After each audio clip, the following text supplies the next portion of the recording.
Capítulo 16. La batalla en el frente. No es un secreto. La palabra de Dios es muy clara sobre el hecho de que Satanás ronda a nuestro alrededor como león rugiente, buscando a quien devorar entre las personas que han aceptado a Jesús como su Salvador y Señor. Primera de Pedro, capítulo 5, versículo 8. Yo conocía esa verdad. Yo sabía que me debía poner mi armadura espiritual para protegerme.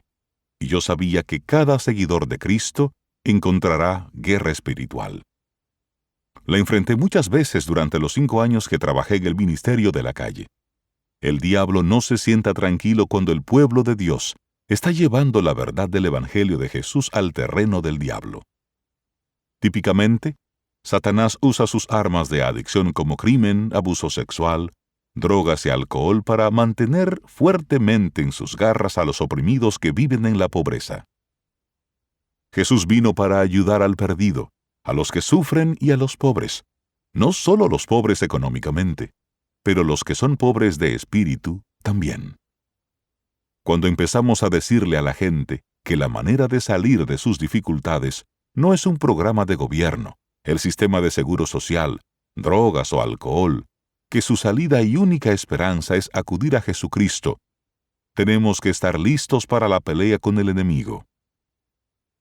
Como todo cristiano, desde el primer día de mi salvación, mi espalda ha sido un blanco para que el enemigo pueda disparar, y el objetivo está allí hasta el día de hoy. Jesús mismo nos dijo que en este mundo tendríamos problemas. Juan, capítulo 16, versículo 33. Por lo que no deberíamos sorprendernos en absoluto.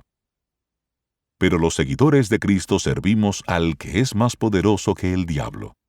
Yo sé lo que sucede en el final. El diablo y sus demonios arderán en el lago de fuego para siempre. Apocalipsis, capítulo 20, versículo 10. El diablo puede oler el azufre quemando, y él definitivamente sabe que sus días están contados. Volvamos a mi historia. Yo sabía lo que deberían ser mis prioridades. Yo pensé que estaba aprendiendo a lidiar con mi orgullo y con un carácter entusiasta, ambos impulsados por un sentimiento arraigado y pecaminoso, pensando solo en mí.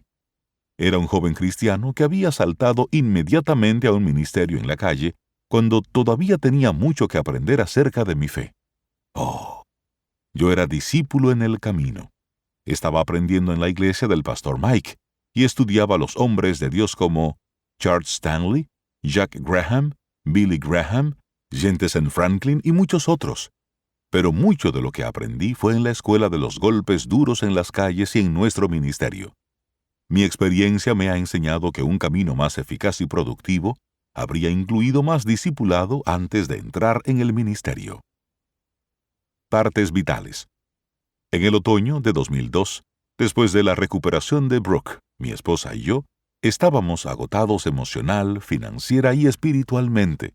Estábamos extremadamente vulnerables, como marido y mujer, y nuestra familia también. Pero yo pensé que todo estaba bien.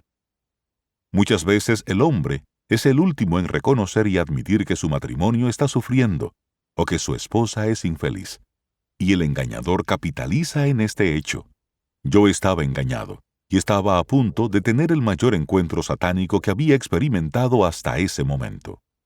Yo aprendí esta verdad después del hecho, y creo que fue de una transmisión de Jentezen Franklin. Si Satanás no puede matarte, tu ministerio o tu testimonio, él atacará tus partes vitales. En mi caso, el primer ataque fue en mi hija Brooke. Los ataques siguientes del enemigo serían a mi esposa, mi matrimonio, mi hogar, y en última instancia, el enemigo atacó a mi hijo primogénito, Mark Jr. Esperanza para los sobrevivientes. Es muy doloroso escribir las próximas páginas, pero son muy necesarias para la historia que estoy contando. Después de mucha oración y búsqueda de Dios que me diera sabiduría, dirección y discernimiento, estoy ofreciendo nuestro testimonio de la casi destrucción de nuestra familia. Es un factor importante en la muerte de Marky, en su dolor y angustia, y en la batalla en el reino espiritual para matar y destruirme a mí, mi esposa y mi familia. Mis partes vitales.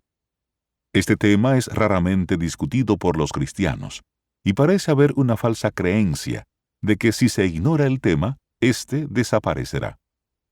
Pero según la Convención Bautista Meridional del 2002, abusos sexuales del clero, CSA, han alcanzado proporciones horribles en muchas iglesias hoy.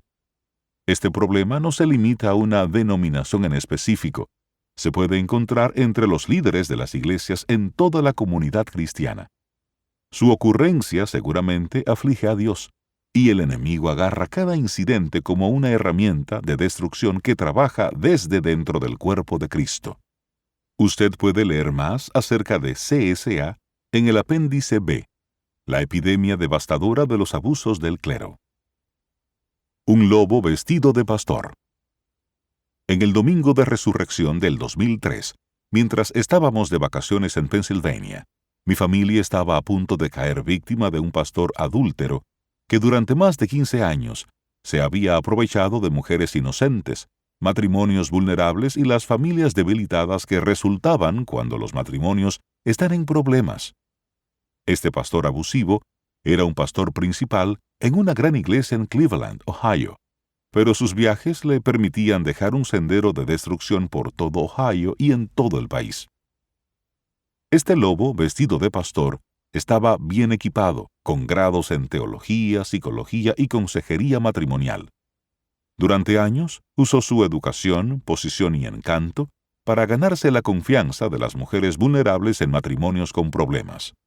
Irónicamente, además de su sueldo en la iglesia, obtenía ingresos extra aconsejando matrimonios en retiros locales de parejas, y su esposa dirigía los retiros con él. Este hombre tenía un grupo de miembros de una junta que él mismo había designado. Era como un tipo de culto, hombres que han dicho abiertamente que morirían por este pastor. Uno de sus miembros de la junta dijo en numerosas ocasiones que él sentía que debía quitarse sus zapatos en su presencia, porque el pastor era tan santo.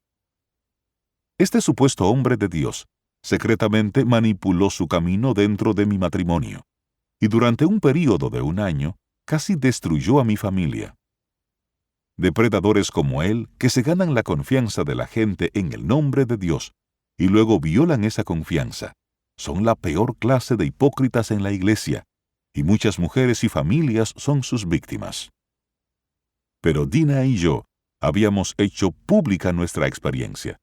Durante un período de 2 semanas en el otoño del 2003, nuestra familia, junto con nuestro pastor, trajo a la iglesia de este pastor evidencia documentada del abuso sexual del pastor.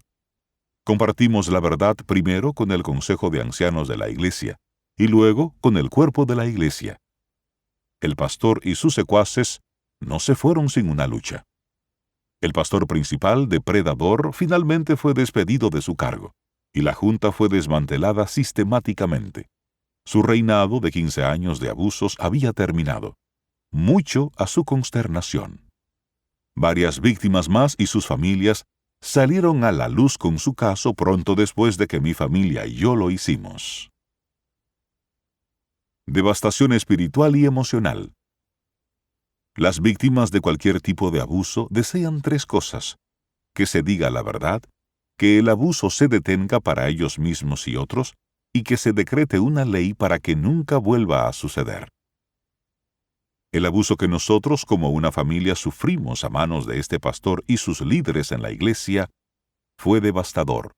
Cada uno de nosotros fue gravemente herido emocional y espiritualmente. Pero Dios nos ayudó a sobrevivir esa pesadilla de 2 años, que desde mi perspectiva culminó con la muerte de Marky esa mañana de julio de 2005. Mark Jr. nunca se recuperó del abuso. Marky fue un niño herido, una víctima y testigo del peor tipo de abuso que se pueda imaginar. El abuso, la devastación y casi la destrucción de la familia que amaba. Antes de este ataque a nuestra familia en 2003, Marky era un estudiante de buenas calificaciones y un atleta fenomenal, y nunca estuvo en problemas graves. Pero en el 2004, él estaba sufriendo, ya que todos estábamos. ¿Qué papel jugó el abuso de mi esposa, Marky, nuestro matrimonio y nuestra familia en la muerte de Marky? Solo Dios sabe.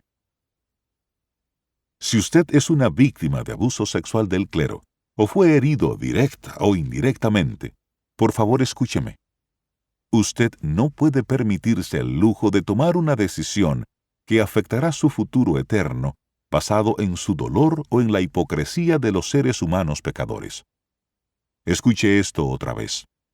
No puede permitirse el lujo de tomar una decisión que afectará su futuro eterno basado en su dolor o en la hipocresía de los seres humanos pecadores.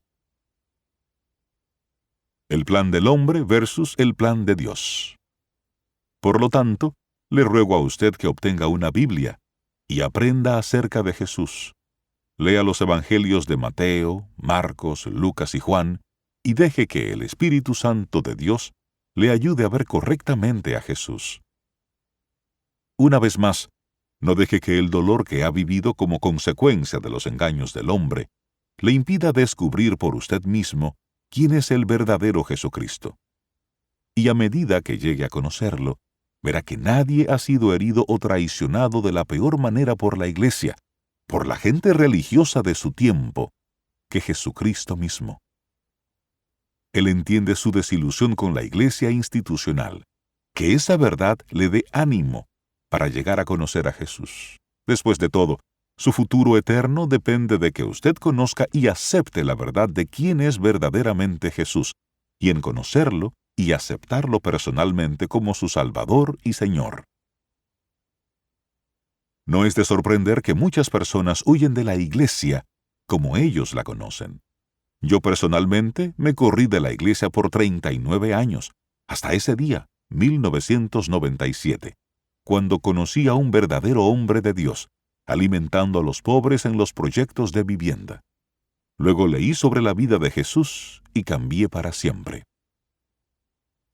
Un nuevo comienzo y el perdón.